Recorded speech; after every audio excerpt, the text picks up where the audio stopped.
What's up, y'all? It's Hump Day. Thank you for tuning in once again. Today what we're going to do is I'm going to go over a bodyweight metabolic strength circuit that we used in the 6 a.m. Zoom group training workout this morning. Yeah, Bobo's very, very impressed. So, this is a nifty circuit because, again, it's body weight. So, pretty much any of y'all can do it. My mom is actually a part of the 6 a.m. group. So, she's in her early 70s. She probably wouldn't be mad at me for sharing that information, but one of that is like she's just starting to be consistent with exercise again. So, I'm modifying some things, keeping her in mind. We have a variety of fitness levels in the group, and I've been working with groups of people for years, so it's not hard for me to adapt things and to kind of keep into each individual in mind as far as when I write out the programming. So I guess my whole point of that is to say that pretty much any exercise that's out there can be modified to suit your needs, okay? Yes, it might take a little know-how, but I can maybe shed some light on some ways that you can implement some modification strategies for any exercise. So what we're going to do is start off with a plyometric exercise. So essentially that just means an explosive kind of jumping, typically jumping movement. Again, like we can modify based on the level. So like for my mother, the modification that I have in mind with her, and for anyone else that might need to modify it, is doing what I call a fake vertical jump. So we're going to do a fake vertical jump and then a just regular vertical jump. Okay, so important that on either variation, it's really important. That's so redundant. Obviously, you see that this is important, but when you go to perform the jump and load the body, we don't want to collapse into what's called valgus, which that essentially means letting the knees knock in here, okay? What's important to consider is the fact that the muscles of the hip control the femur, and I know I talked about this, I believe, last week when we shot the video about glute training, and I showed the single leg reaches, which are going to be a part of what we're doing today too. So if you have trouble standing on one leg without this knee going in, it's really important to be aware of it in the first place, but then build up to doing things that might involve more explosive movement. Like you should be able to control the femur and keep it from collapsing in that way. So that's an important consideration on both like starting a jump as well as when you land. Okay, so for women especially, just because we're built, our structure kind of it lends us towards more of a valgus collapse. So if we're talking like it's knee injury city if you're not able to control that femur. So with that said, any jump that you do, that's an important thing. We're going to do a fake vertical jump, so it's important on that too, even though we're not technically jumping. We're going to try to mimic the jump. So what we're going to do there is set it up just as if you're doing a regular vertical jump. So I've got my feet kind of in a hip width stance. You'll notice, like if you were to go just run and like do a layup, like a basketball layup, because I know everyone out there shoots basketball, but if you think about it, you're not going to run up and go like this and then try to jump with your feet wide. Right. We go with more of a, narrow hip width stance to produce that force, okay? So you want to get your feet hip width apart or thereabouts, toes straight ahead. And what we're going to do is we're going to essentially wind up the body, so to speak, by dropping into a quarter squat. So we're going to sit the hips back and end up kind of in this position right here, okay? And so another important thing is that we are going to use the arms, okay? As she pointed out this morning, she discovered you get a lot more oomph and lift when you use the arms. So just think about if you were to try to sprint without using your arms, or even run, like right. it's your body works in concert, and we're designed in a series of slings that it's oppositional when we perform the gait cycle. But then in addition, like we use the upper and lower body, our extremities, we're harnessing the power through the hips and core, but then we're expressing it through the limbs. So we're going to drop down into a quarter squat. So what we're going to do is we're going to take the arms back behind us, and you'll see that I internally rotate, okay, so that my thumbs go back. So it's essentially just like I said, we're like tightening stuff up, and then we're going to release it and reverse it, okay? So on the fake vertical jump, We're gonna drop down just as if we were about to jump off the floor, but instead of jumping, we're gonna explode and come up on the toes and try to hold it for a second and then drop back down. Okay? So it's kind of an exaggerated pause here, as long as you can do it. You see it from the side. Okay. It's harder than you would think. Okay? An option could be after you come up, if you want to step here and kind of shake it out and then go back, instead of dropping back down into it. Okay. That could be a way of kind of decreasing the intensity a little bit. It's letting you kind of reset a little bit slower between reps. I got my heart rate up. Whew. Okay, so that's the fake vertical jump.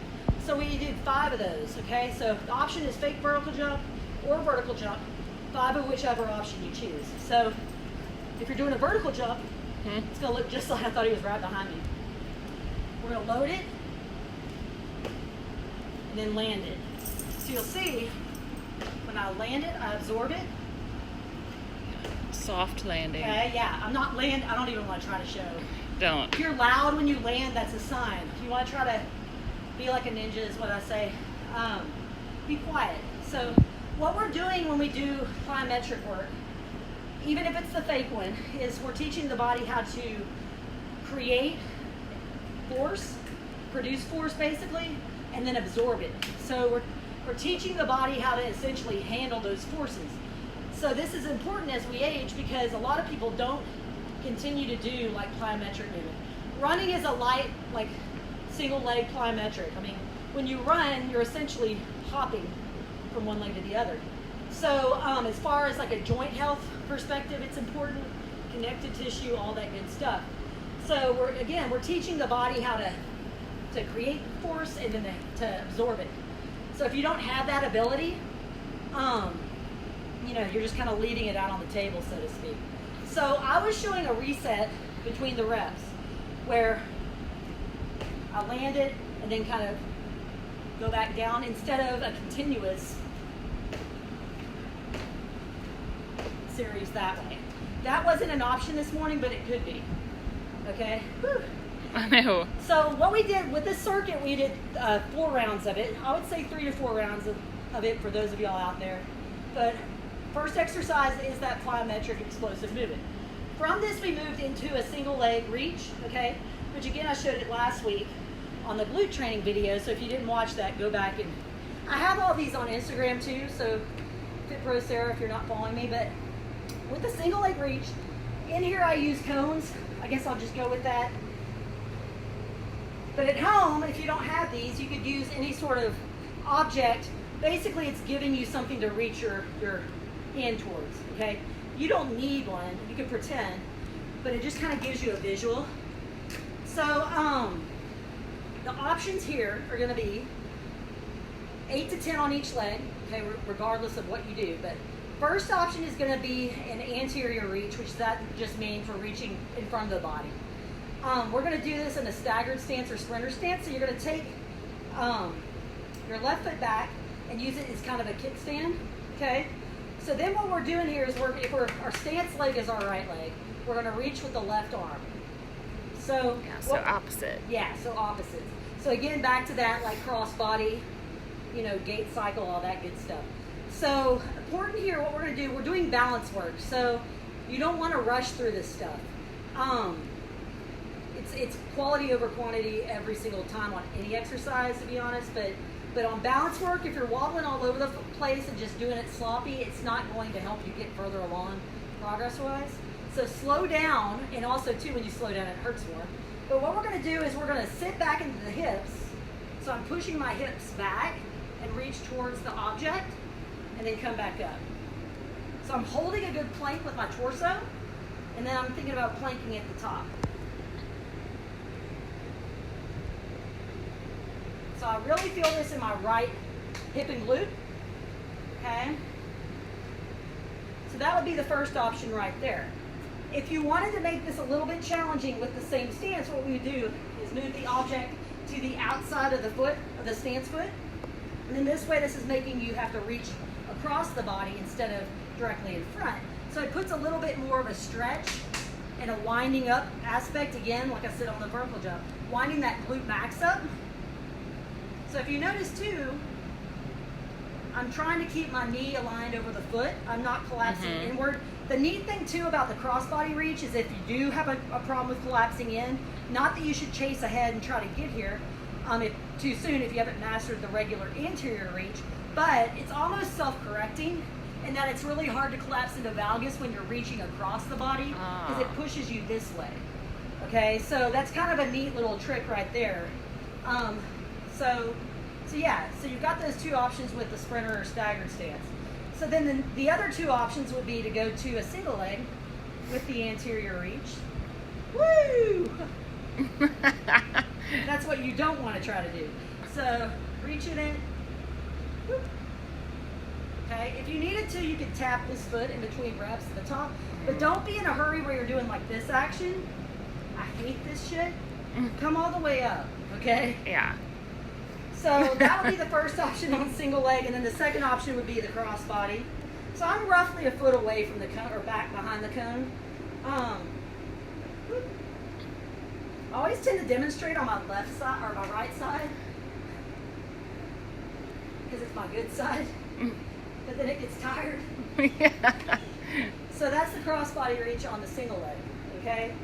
So plenty of options, whether you're going with the sprinter stance or a single leg there, okay? So we did 8 to 10 per side, whichever option you go with. Third and final exercise is going to be a plank option, okay? So just a basic plank, either on forearms or hands, okay? So just to touch on those, I know I talked about these yesterday, but 20 to 30 seconds is the ballpark that I gave for this. So like essentially just locking in the position and holding it tight. So, I feel like, if you're doing those really tight, like that's plenty hard. of time. Right. 20 seconds, like 30 I was saying seconds. yesterday, if you can hold a plank for a minute and you're like, I could go all day, you're probably not engaging things, okay? It's really easy to kind of just hang out, but if you're really trying to tense up and engage your whole body, it's a lot harder. So 2 options on plank would be forearm plank with everything running on train tracks, okay? Pushing the ground away and holding. So you'll see my neck's neutral, I'm not craning up this way. Everything's trying to be in a nice line. Okay, so that's the first option. Second option would be high plank, again gripping the floor, pushing the shoulder blades apart, and holding a sound position there. So either one of those for 20 to 30 seconds, and then if you want to jazz it up a little bit, you can do a plank walk up, which essentially is where you're going to start from a low plank and walk yourself up to a high plank and then come back down. I like to alternate which hand you lead with each rep, so coming up and then coming back down is a rep.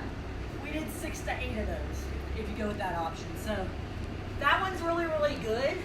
The whole key there is when you move, we're moving just at the arms.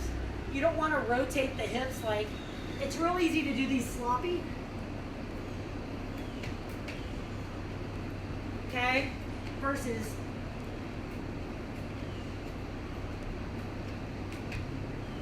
so doing them to the best of your ability, so you get the most out of it. Whew. I know. Man, so that's one of the circuits we did this morning. Appropriate for pretty much anyone.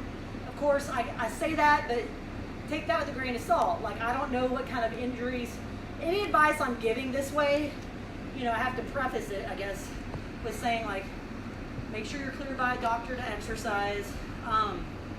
Don't sue me. You go try this and you fall or something, you know what I'm saying? So just be smart. Any questions? Nope, doesn't look like it. Okay. Hello to Megan and Georgette. Thank y'all for tuning in again. Whoever else popped on. Yeah, appreciate Eric, it. wave So, at Eric. Like, this is a shorter one today, so that was my plan. I didn't want to, look, 15 minutes. Yeah. So let's send them off. Let's Yeah, go. that's a good little circuit Yeah. though. I've got videos for all those exercises on my YouTube. Just like my Instagram, it's FitBro Sarah is my YouTube handle. If you want to join in on the Zoom group training, that's an option too. Please message me. I'll give you the info as far as the pricing and all that goes. So another Yay. option, of course, is online training and program design. So if you just want a program from me, I can whip that up for you. I'm salty. He's getting a little snack. No. Okay. Bye-bye. Say bye. He's like, no autographs, please. Stay well, everyone. Yeah, y'all have a great day. We'll see y'all tomorrow.